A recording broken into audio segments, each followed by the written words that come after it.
Steve. Congress has no more important responsibility than to provide for the defense of the nation. It's the single most important thing that we do here. If we don't get that right, nothing else that we do here matters. For 58 years, we've seen this process of our National Defense Authorization Act be handled in a way that has been bipartisan. This is the first time that we've seen in all of that time a partisan approach.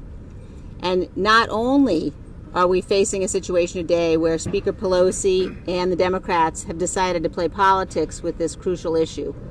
We're facing a situation where the changes that they're making, the items that they're insisting on, the things that they're refusing to fund, all of those actions are helping America's adversaries. And I don't say that lightly. Helping America's adversaries, because in a day and age in which we're facing significant threats from the Russians, from the Chinese, from the Iranians, we have adversaries who are in fact developing and deploying weapon systems that the Democrats are refusing to provide America with the resources to develop and deploy. It is absolutely inexcusable. It's absolutely shameful.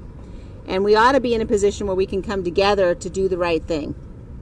But to sit here in this body and watch Speaker Pelosi and the Democratic leadership feel as though even before they got to the floor and started to have to placate the far left wing of their party, they were providing cuts to the president's top line request, cuts to our missile defense, cuts to our modernization of our nuclear forces, refusing to allow us to deploy low-yield nuclear weapons.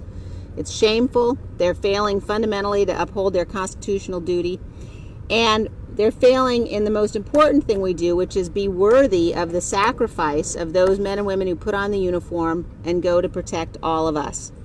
When Congress politicizes the National Defense Authorization Act, we are not worthy of the men and women who are defending us on the front lines today.